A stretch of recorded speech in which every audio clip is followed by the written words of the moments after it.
Hey guys, what's going on, everybody? This is Dane from NYY News TV. We'd like to welcome you to the Yankees Farm NYY News TV Top 10 prospect list. Carlos, how you doing today, bud? Well, how are you, Dane? Good. Before we get this started, we have some people we want to acknowledge that helped out a lot on this list. Rick from the chats that you guys know. Rick, thank you for your time. Ruben from NYY News spent a lot of time with us on this also. Ruben, thank you very much. And Jin Wook, who is a writer that we have on staff, he helped out a lot too. So we couldn't have gotten this done without those guys. So Los, you ready to jump in? Get it done. All right. So at number 10, we have Trey Sweeney. Now, this is a little lower than Trey Sweeney is on a lot of lists for you guys, but if you look at his numbers going into through the first half, his power numbers were way down. He hadn't really shown much, but the last 6 weeks really shot him back up in the rankings. Los? Yeah, it's unfortunate that he got injured because he was experiencing a power surge, and the power did come back, and I expected him to at least reach 20 home runs this season, coming off of a year where he hit 16. I was hoping for that too, but I still think they're playing him out of position. Mm-hmm. Definitely. I mean, we've spoken about this before. I mean, your shortstop is already locked up for now. Yankees like Volpe. Why not try him at third base where you actually have a hole, and he's a left-handed bat, which is perfect for Yankee Stadium. I don't see why he's not at least getting reps there. I don't either.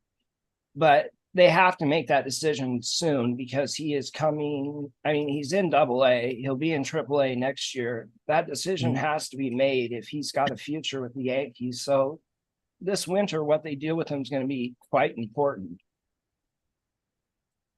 Agreed. I mean, I think if he's able to come back this season, I mean, I think he should at least get a cup of coffee down at Scranton and give him a few at bats to see how he adjusts up there. Something to look forward for the next season.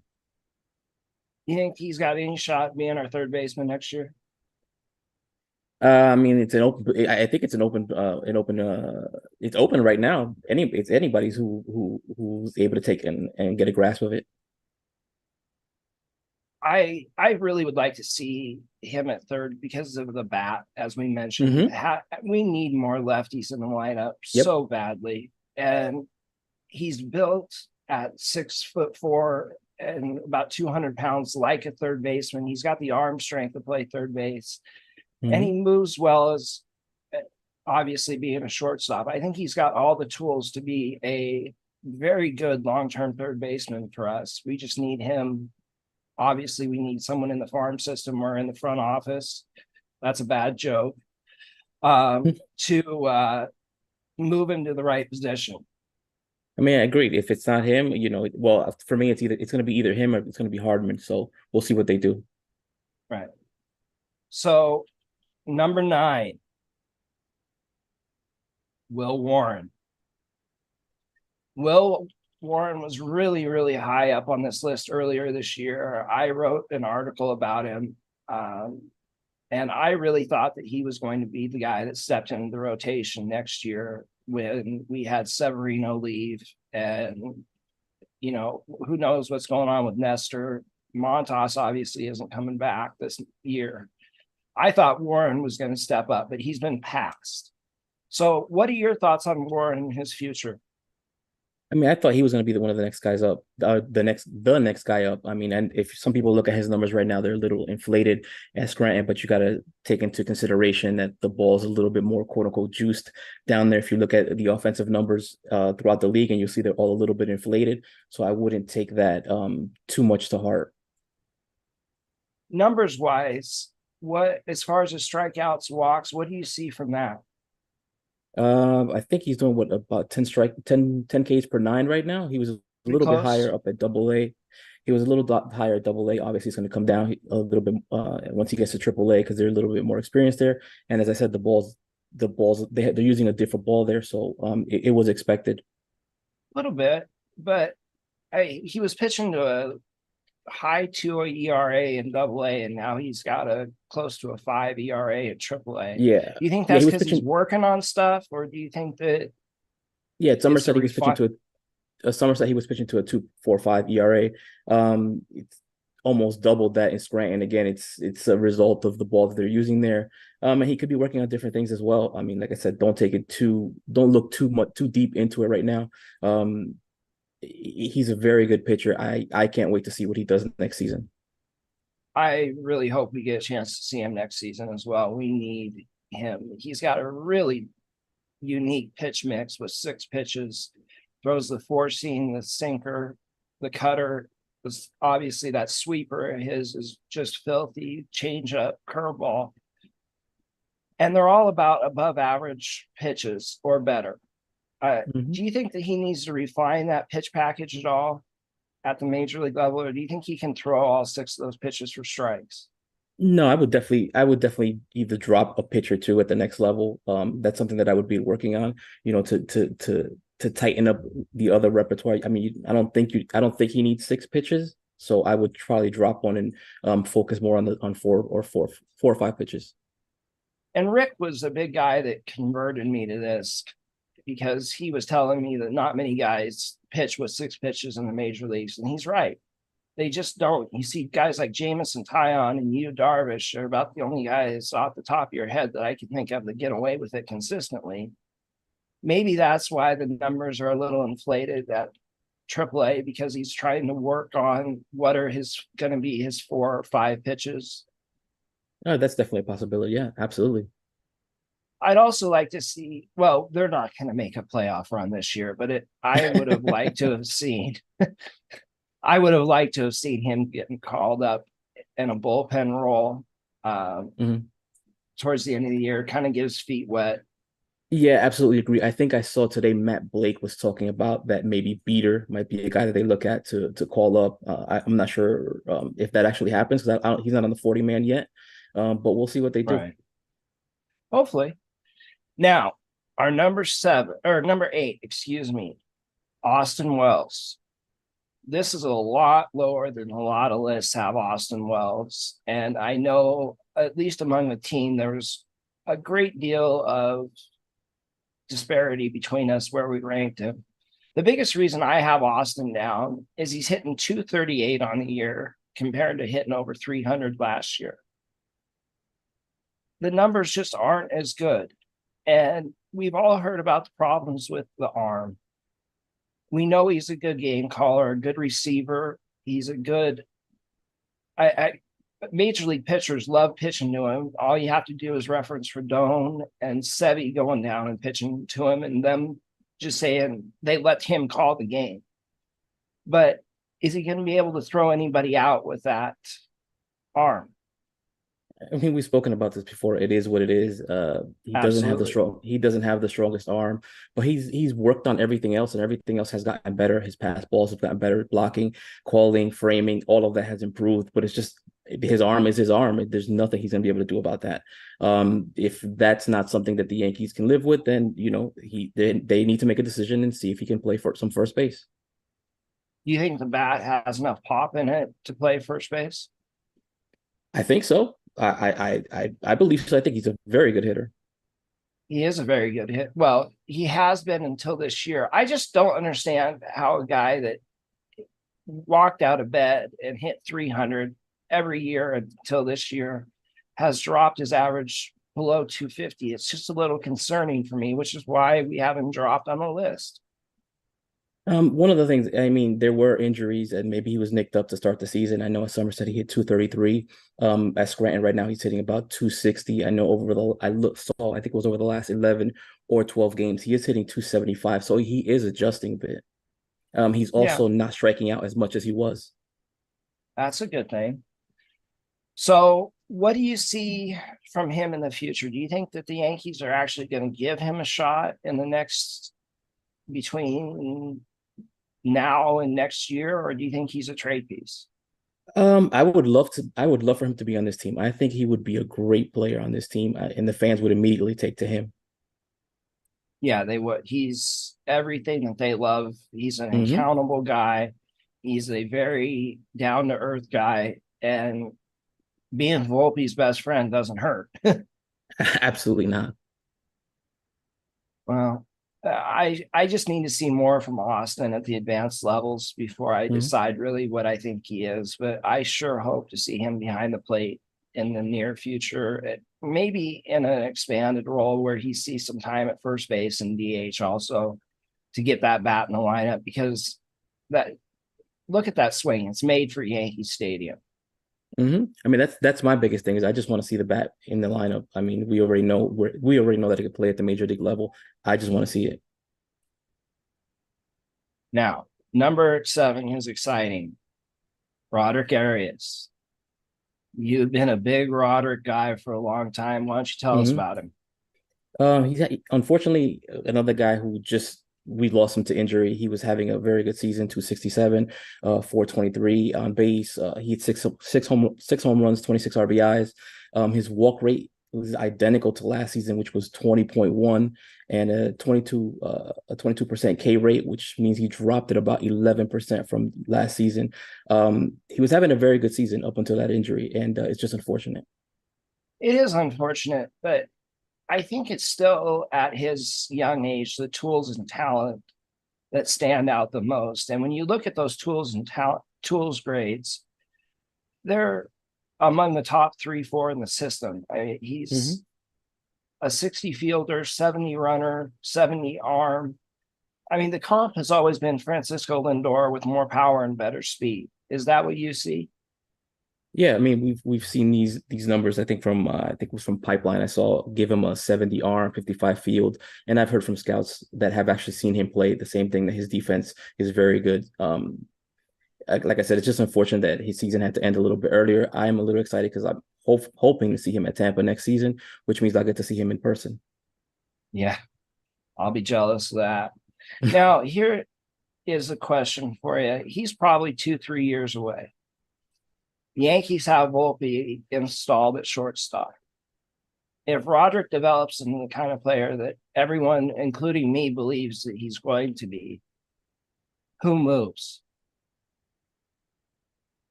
I mean, you've always been a proponent that Volpe should be at second base.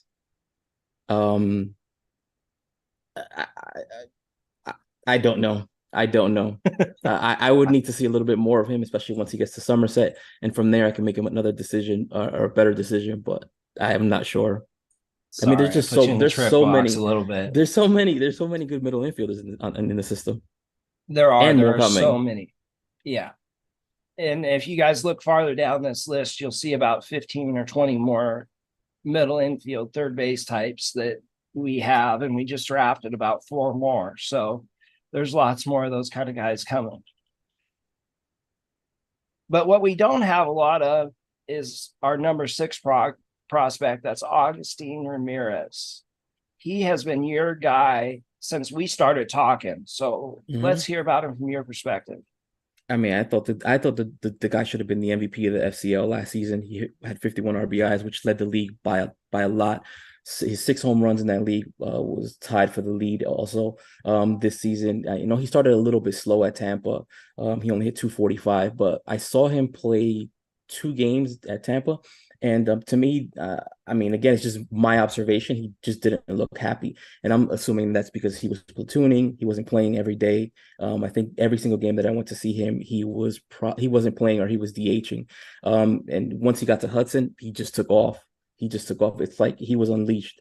And as you know, he was player of the month. I believe he hit 384, 19 extra base hits, 9 home runs, 23 RBIs. He just exploded there. And one thing that really stood out to me is the strikeout and the walks. He's got 63 strikeouts to 52 walks, or something really close to that. 52 Well, walks to six. at Hudson, the K rate was 14%. Yeah. But I mean, if you have a guy with 65, 70 grade power like Augustine does, to have a guy strike out 14 and a half, 15% of the time is pretty special for a 21-year-old. Mm-hmm. Agreed. Now, defensively, we get a lot of these questions on Twitter. What's his defensive profile like? When you and I have talked, we've talked about him, how he compares to Gary Sanchez. And for both of us, he's a better defensive catcher than Sanchez has ever been. Yeah, let's clarify that real quick. When we talk about that, it's just the profile, the build, and the arm strength that we're talking about, and we're also talking about the exit velo that comes off of his bat. That's all we're talking about. I personally think he has a better mental makeup than Gary. He doesn't have those mental lapses. He's still a work in progress behind the plate. He's a bat first catcher. There's no doubt about that. But I just feel like he's a lot better than Gary, especially at this point in his career.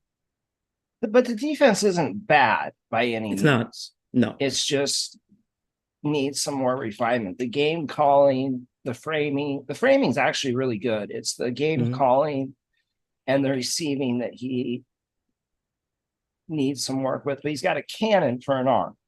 Absolutely. And he's another one of those guys that was an IFA. I think he was class of 2018. So he lost a year of development right out of the gate. So I wouldn't say he's behind the box, but he's probably not where he wants to be right now. Like I said, he is constantly working on that. I've seen him working on that. So I mean, I'm hoping that as he moves up, that also improves.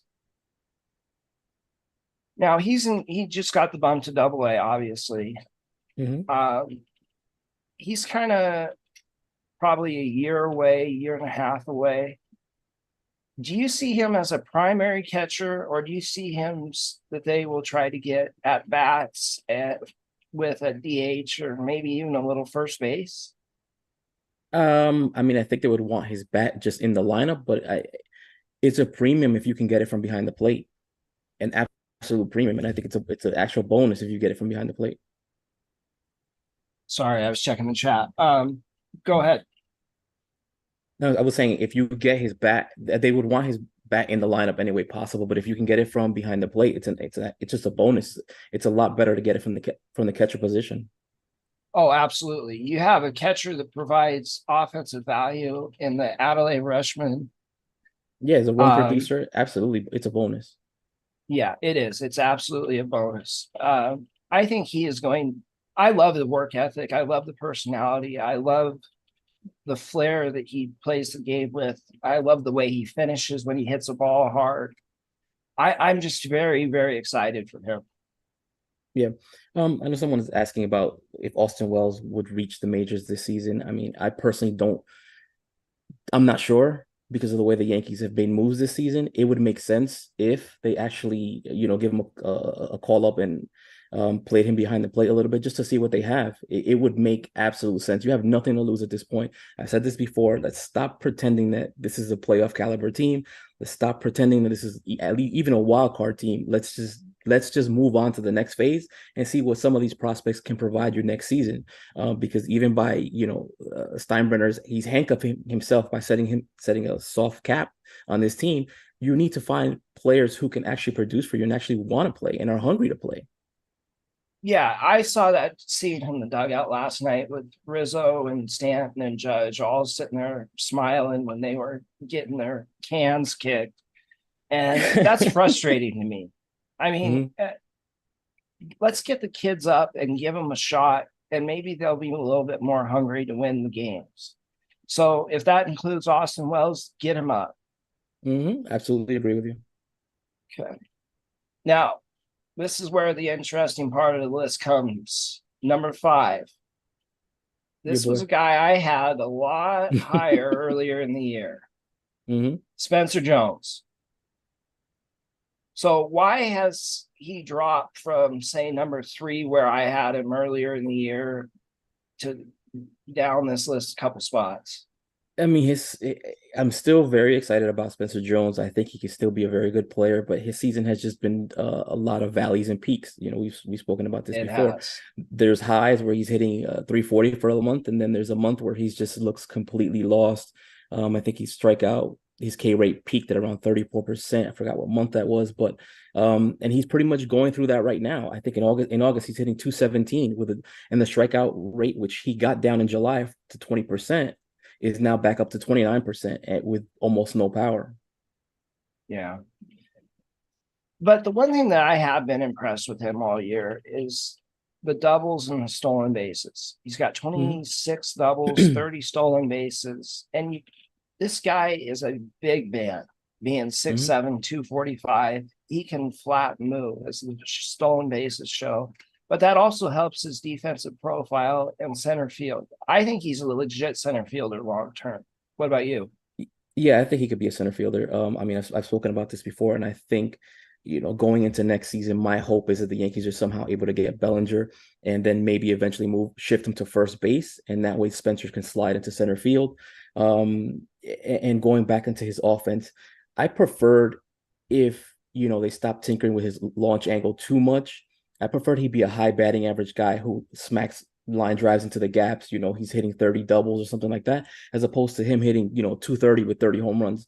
I personally hate that. I hate those kind of players. I do too. Want him to be who he is instead of turning into Joey Gallo. Yeah, I preferred if he was like a Paul O'Neill.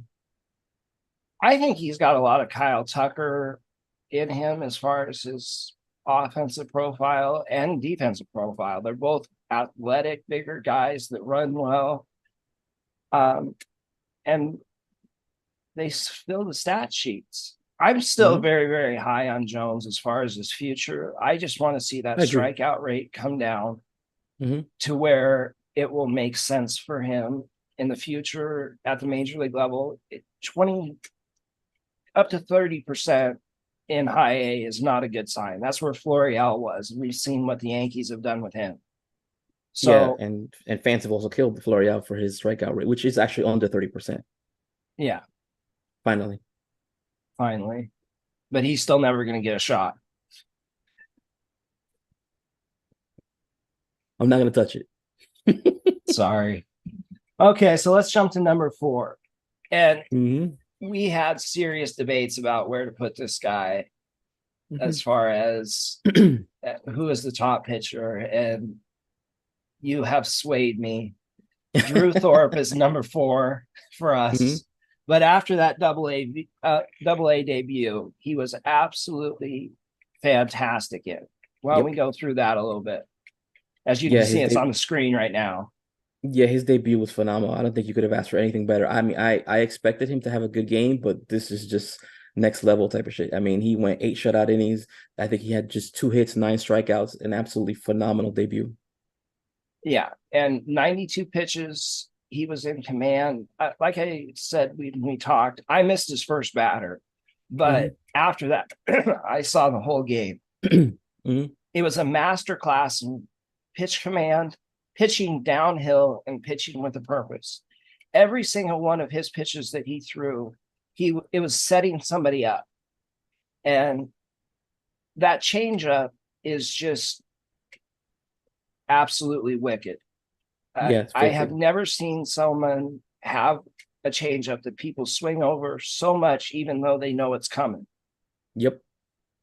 What I found crazy is that I thought that, it was because he was abusing batters at high A with that changeup, but he pretty much did the same exact thing. I mean, it's just one game.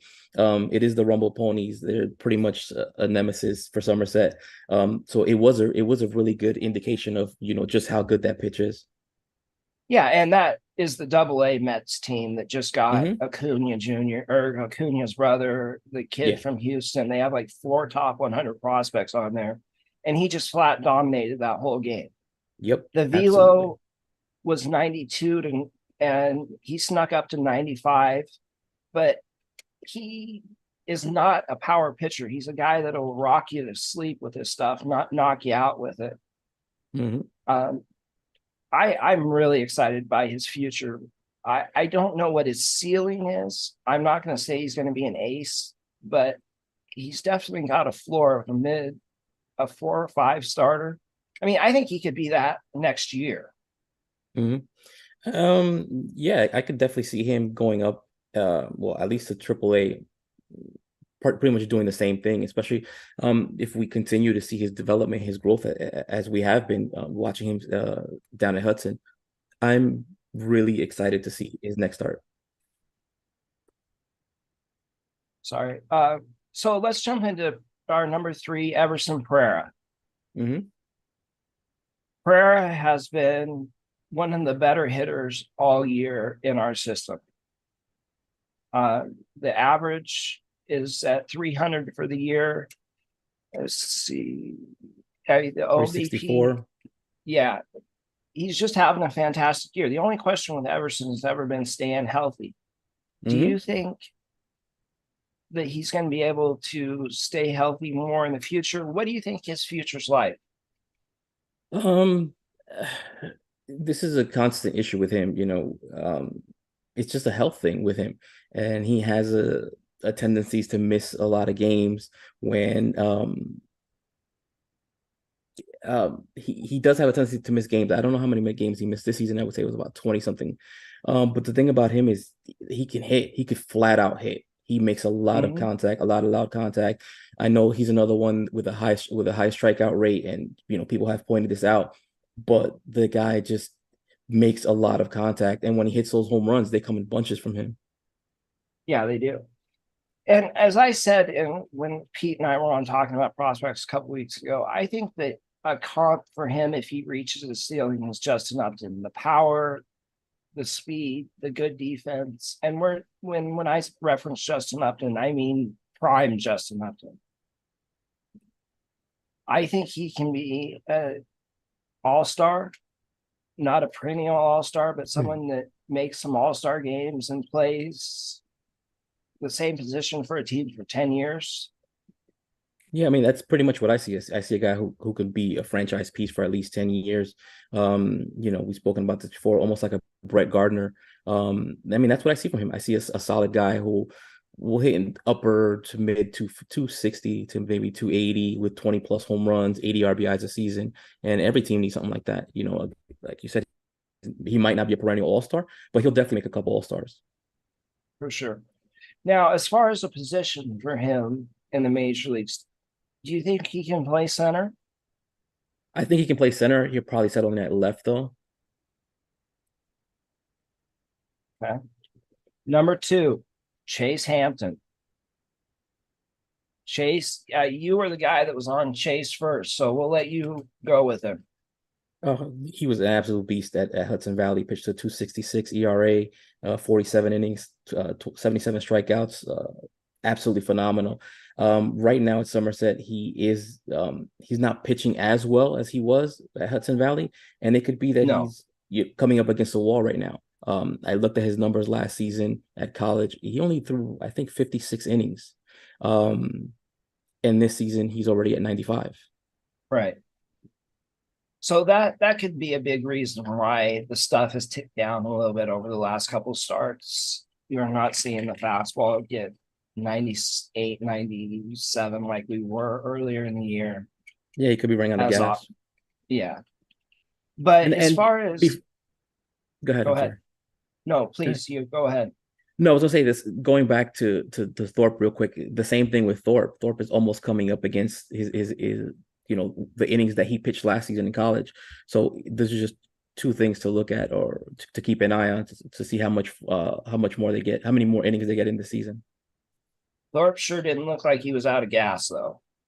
No, he didn't.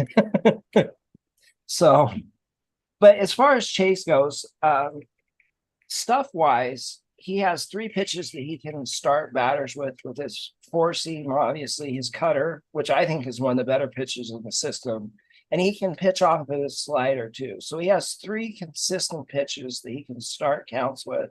He also has that change or eye level curveball and an improving changeup. So he's got the full pitch mix that everybody wants. He's a fiery personality on the mound. I mean, he will show batters up. He will let everybody. Yeah. He got in a little trouble for that, but he's just a competitor. He wants to win. He wants to knock everybody on their hind ends, even if that's his own catcher from throwing through him. I think that he's like fire on the mound, and Drew Thorpe is like ice. And I think that those two have a heck of a future with us. I think they're 2 of the better pitching prospects we've had in a very, very long time. Absolutely agree with that. Absolutely. And just overall, I think this is the best crop of pitching prospects that the Yankees have had as far as I've been watching Yankee prospects. Very excited about these guys. There's definitely going to be a couple guys that should be able to help this team out in the near future. Well, I've been watching since the days of Christian Garcia, who was before Phil Hughes, who was before all those guys. Mhm. And so that'll tell you how old I am. But this since that group it's the best group that we've ever had. And it's Mhm. not just starters, we have elite relievers coming too.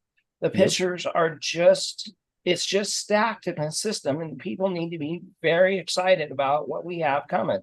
It's Mhm. not just the three starters in this top 10. We have a list that goes on and on and on. And it's Mhm. something people need to be really excited about. Yep. I mean, for me personally, I think that you could see anywhere from maybe two or three of the bullpen arms next season in the Bronx. So it's really exciting. You know, guys like Danny Watson, Bailey Dees, Jack Neely. So those are guys to look out for. Absolutely. Now, our number one is your boy. So, and I admittedly, when we started this list 4 or 5 weeks ago, I didn't have him as my number one. Hmm. I just didn't. I couldn't justify with where the numbers were and what he had done so far. But in the last 5, 6 weeks, 7 weeks, he has just been unbelievable. Hmm. So tell us about the numbers. I mean, what is it? I think at the start of, I want to say June, he was hitting like 188. Even though his other numbers were okay, that batting average number just stood out like a sore thumb. Over the last month, he's gotten that batting average up to, I think, 243 at one point. I think he's around 240 now. Mhm. But otherwise he's having a pretty good season. Otherwise, besides that batting average, 29 extra base hits, 13 home runs, 58 RBIs. He leads the league in walks. He might be the second youngest in the league now that Jackson is up. And he's I got, think the Baltimore kid, Jackson Holiday. yeah, Jackson. Yeah. He's Oh, probably the that's who youngest you're talking now. about. Yeah. Yeah. So he's probably the youngest Sorry. in the league. He still leads the league in walks. And he's walking at about a 16% clip. For the season, the strikeout rate was around 25. In July is just when he just took off. He hit 297 for the month. The strikeout rate, he brought it down a little bit to about 23%. And in August, he just started off on fire. Right now, I think after an 0 for 12, he's hitting 333. And the strikeout rate, he's gotten it down to 17%. That's incredible from where it was. Mm-hmm. Mm-hmm. He has been, I mean, obviously he earned this number one spot in the last 6 weeks from what he Mm-hmm. has done. The numbers on the season have gone from looking scary to almost respectable. Mm-hmm. If he gets to 250 on the year, that's a big year considering how bad he was for the first month and a half. I mean, and one thing about him is that he's constantly making adjustments, even though you may not see it in a small sample size. When you look at it in chunks, you start to see it. Like, for example, over his last 30 games, he's hitting 328 with a 399 on base, 3 home runs, 21 RBIs, 14 stolen bases. The walk rate is at 10%, and the K rate is at 18 and change. Yeah, he's just been phenomenal. The biggest question is going to be, where's he going to play? Can he play center field? Is he a left fielder? I mean, I think he can play center fielder, but the same thing that I said about Everson, he might end up in left field. We've spoken about this before many times. Mhm. His route running in center field can sometimes be a little bit clunky, a little bit awkward. And that's something that he still Adventurous, needs. even. I don't know about adventurous because I've seen adventurous, but it's a little awkward at times, and he's able to close the gap with his speed. So I mean, he might be better suited for left field, especially in Yankee Stadium. I think that he's on the Volpe plan. I honestly do. I think that they are going to give him a taste of AAA this month and then open up a competition next year. I think they want him as long-term solutions left field. I Mhm. think that is the guy that they see as their left fielder going forward. I think that's another reason why we didn't see him do anything long term at the trade deadline. It's because they want to give Jasson that opportunity. Mhm. I mean, for me, I think it's time for the Yankees to wave the white flag and stop playing this game about the playoffs and just call some of these kids up. Let's see what they can do. Call up Wells, call up Everson, call up Peraza, put DJ on the damn IL already, and maybe send Jasson up to Scranton. You wouldn't give Jasson a look even if they sat Aaron Judge and told him to go get his surgery. Would you I thought be I thought I okay saw with? Boone. I thought I saw Boone said that he didn't need surgery. But who knows? Who knows? Who knows? I try to listen to Aaron Boone as little as possible because nothing that comes out of his mouth, especially injury related, is the truth anyway. So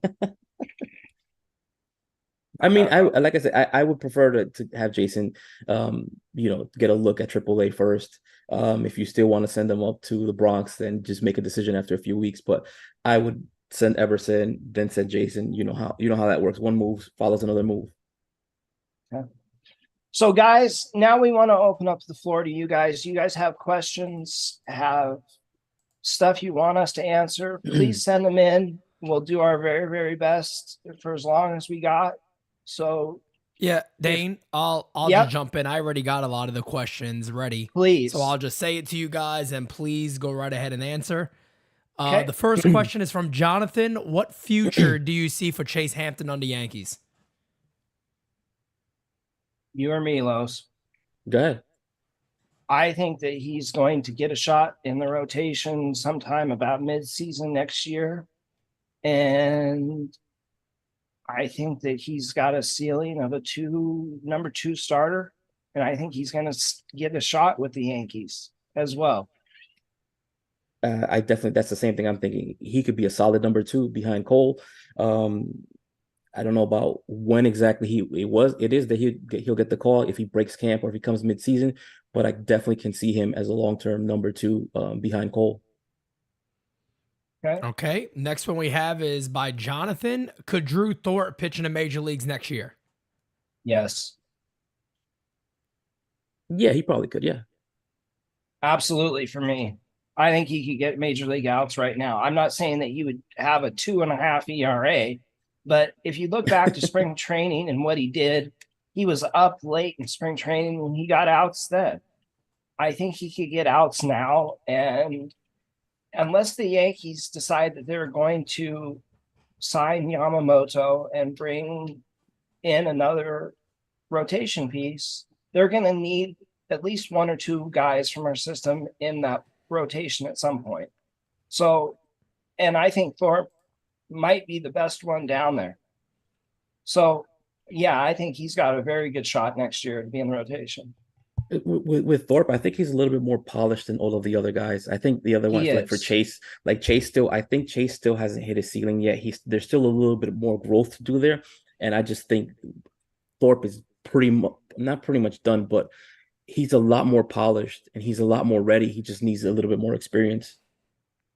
I think he's completely polished. I think he's as ready as he's ever going to be. The only difference is that he may need to refine a couple things as far as pitch package, sequencing, but he's a very, very polished, refined pitcher already. Let me ask you. So he typically sits 91, 92. You think he can get by on that? I mean, I know he can get it up to 95 a few times a game. Well, I got to credit Rick for this because he explained this to me. Thorpe has got big hands. And when a pitcher has bigger hands, instead of manipulating the grip of the ball, they can manipulate the position of the ball. And you have the ball sit further back in your hands when you want to choke off velocity. So it sits like there in your fingers instead of on your fingertips. So what Thorpe does, because he pitches everything downhill, instead of throwing a sinker, he throws a choked four seam that ends up in the bottom of the zone. And he's got such good command and control with it that 91, 92 it plays up because of how well all his other pitches play. If he adds a tick or two of velocity, that's maybe helps him get an extra out or something, but he doesn't need it to be an effective elite pitcher at the major league level, in my opinion. Okay, we have another one. This is just a simple yes or no. Does Austin Wells see the majors this year? Just a definite gut feeling, yes or no? No. Carlos wants to Yeah, say I'm not yes sure. so bad. I do want to say yes because I want to see it, but the Yeah. Yankees keep pretending that they're playoff caliber team. So once they stop lying to themselves, then maybe we can see some of these guys. I would love to see Wells this year. So would I. I just don't think that our front office, I mean, they made such a big deal about the 40 man and people being on it. Wells isn't on it. They don't have to add him till this winter. Do they add him and bring him up? I don't know. They don't want to lose Billy McKinney. That's very true. We got a lot of questions about Ben Rice. So if you guys could just tell us a little bit about Ben Rice, that would be great. I like Ben boy. Rice. I knew Ben Rice basically to be an OBP machine. This is the guy that took a ton of walks, and then he went on the IL for I want to say like a month, maybe 6 weeks, 7 weeks, something like that, and he just came back completely different. He just came back as like a masher. He's added a lot of power to that profile in the last 2 months. Coming into when he was out injured, we always knew that Rice could make contact, that he could had great bat to ball skills. We just didn't know about the power. He's got 12 home runs, I think. He hasn't shown any kind of home run power until recently. So I don't know if he's got enough power in the bat to be a legitimate first baseman. I don't think he's a catcher, and I don't think you do either. He almost reminds me of like a TJ Rumfield, right? Because TJ Rumfield was a guy who didn't really have a lot of power, but he had a high average. I think last season, I want to say he hit around 280, 290, but he only hit 4 home runs, which is a career high for him. He's been out a month and I think he's at 16 now. Completely changed his approach at the plate, and he just became a thumper. But the batting average went down. It did. But the K rate didn't skyrocket. The K rate didn't skyrocket. I think the batted balls in play stayed about the same, I want to say, or that's probably what dropped a little bit. But the strikeout rate didn't jump. Okay. Pete? Okay, I think I had one more here. I just lost it. Is there a pitcher? It's from Crackle Nuts. Is there a pitcher that could be our next bullpen all-star that's currently in the system? Danny yeah, Watson. lots of them. Danny Watson, Jack Neely, Luis Velasquez. I was gonna say Luis Velasquez. He's at the lower levels, but I really like that guy. There's a couple videos that I put out of him hitting 100 a few times, but I think he's at Hudson right now. But the closest probably Edgar Barclay is another guy. I know you really like him, but for some reason, really like Edgar. The Yankees have him starting at AAA after he's been coming out of the bullpen his entire career. But he's another guy. What is that about? I don't know. He's another guy you could see next season. But I think the biggest one for me is probably Jack Neely or Danny Watson. I don't know if any of you guys have seen Danny Watson, but he's just nasty side armor. Yeah, he's 6'8" and comes at you at a completely flat arm angle. And the velocity is 93 to 95 mostly. But he's got two other really good pitches in his changeup and his slider. A wipeout slider. Yeah, he's going to get outs, and he's going to be a stud reliever at the next level. And look for an interview from him coming soon, too. Yeah, and the other guy is Jack Neely. I put out a video of him where I don't remember, it was maybe 2 weeks ago. He came into a game. He pitched to 7 batters. He struck all 7 out. Yeah, I mean, he's just got phenomenal stuff. What's that fastball get up to? I think it's just a mid 90s.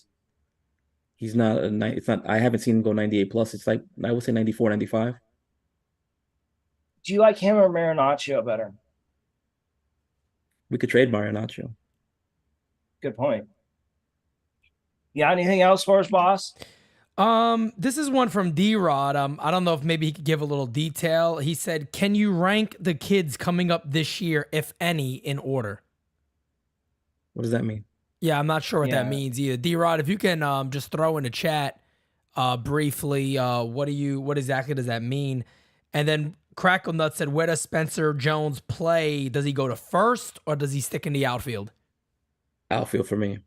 Outfield, center field for me. I think he other than Brando Maya now, excuse me, I think that Spencer's the best center fielder in the system. Okay, let me see. I think there was another one here Jonathan is besides asking that. about Jared Serna. I mean, you already know how I feel about Serna. Yep. Does Jared Serna have a future on this team? I sure hope so. I like that. I like him a lot. Good I do too. second baseman, very good second baseman coming into his power right now. Yeah, the bat to ball skills are phenomenal. The strikeout rate has gone up a little bit this year, but it's not. He was a 1-to-1 strikeout to walk guy the last 2 years. The strikeouts have gone up a little bit more, but it's not to the point where it's atrocious. He shows great power, great speed. He just does everything, and he is a traditional leadoff hitter that we do not have in the major league lineup. And if you like Jose Altuve, the way he plays, Jared Serna is going to have a lot of fans. Okay, and then we have two more. D-Rod fixed his up a little bit. He said, so who is the first player coming up that in your guys' mind, like first, second, or third in order? Who do you see coming up first, second, third, and kind of in this top 10? I think the first guy is Everson because he's already on the 40-man, and there's an immediate need. Everson, and then I would guess Wells would be next. Then Jasson, and then probably Sweeney. I think a pitcher. Oh, I don't want to get involved in a conversation, but I was going to say I think maybe a pitcher would get Will Warren. Sweeney, but Will Warren. That's a good point. That's a really good point. Warren would probably get. He's already in AAA. He'd probably get a look soon too if they were going to do that. And then the last question that we'll take for right now, even though there's a couple of more good ones coming in, but we're about to hit that 7:00 spot right now. Talking about the Rule 5 draft, the guys that are going to be eligible. Oh, who needs to be protected? Like, I mean, I know you guys probably want everybody protected. But who can you sit there and look at and go, they have to be protected? The problem is that since there's a clog in the system, there's just so many guys. I would say there's about a dozen guys that the Yankees need to make a decision on. For example, Agustin Ramirez is a Rule 5. He should definitely be protected. I mean, he's a AA, so I have no doubt that he'll be protected. I don't think they're going to protect Chappie. They're not. Flo. Gone. Jasson has to be protected. Jasson has to be protected as well. Wells has to be protected. Serna. I think Serna is another guy that needs to be protected. Serna needs to be protected. The catcher, third baseman that we talked about, that's just got called the high A, Jesus Rodriguez. He is also another one. Probably should be protected. Edgar Barclay, I believe, is also. I think he probably should be protected. There's so many guys that need to be protected that they don't want to lose. If you thought losing Garrett Whitlock sucked, this year is going to be even worse.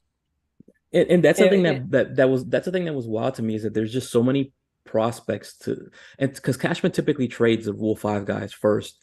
So I thought that, for example, I thought Chappie was gone. I thought Flo was going to be gone. I thought maybe Serna was also going to be gone, and that's why they were holding him back at Tampa, but it just never happened. I mean, I don't know what the decision was with the front office. You have all these guys that you're about to lose. You're just putting them out there for the Rule 5 and not doing anything about it. Why not at least try to get some sort of return on some of these guys? Exactly. That was my thought, is at least trade Florial, Chaparro, guys that are going to be minor league free agents this year because they have major league value. Get it. They're going to lose those guys for nothing this winter. We got time for one more, boss, or is that it? Yeah, no, we can do another one, not a problem. Let's see. I think this is a good one because people know him. Does Yuendrys Gomez get called up at some point? Like, well, just tell us a little about him, because I know he's had a good year, but it's kind of been limited in the innings. So give us a little background on him, because we did see in spring he looked fantastic and he pitched a lot. So give us a little background on his year this year. Close. I mean, I thought he was one of the guys we were going to see this year coming out of spring training. He pitched really well. Unfortunately, he got injured, and they basically have him in the same protocol as they did last season, where he has to work his way out of. I think he's got like a 50. I want to say about a 50 pitch cap right now. Yeah. Um, they need starting pitching right now. I thought he might have gotten a call up because he could give him 3, maybe 4 innings, but I just saw that they were going to call Brito back up. Oh, they are. Hmm. I for me, I I have been a big fan of this kid for a long time. He's been on the 20-man 40-man roster since 2020. So the Yankees believe in him significantly to have him on the 40-man roster for that long. But he's always been marred by injuries. He can't seem to stay healthy as a starter. So they have a decision to make. He's out of options at the end of this year. So they either have to put him on the 26-man or they're going to lose him. Another guy they should have either traded or brought up. I think his future is probably, if he stays with the Yankees, his future is probably going to be in the bullpen as a multi-inning reliever.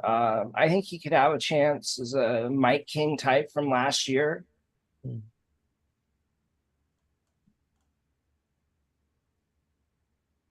That's about it. You got anything else on him, Los, or is that about it? No, that's about it. I mean, like you said, he's been on the 40-man for a while now. It's time to get off the pot. All right. Well, guys, thank you guys so much for tuning in to our top 10 live. This is our first live that we've done together. Sorry, it was a little bit rough with the chat. We'll get better at it, promise. But thank you so much for tuning in, and we'll be back next week.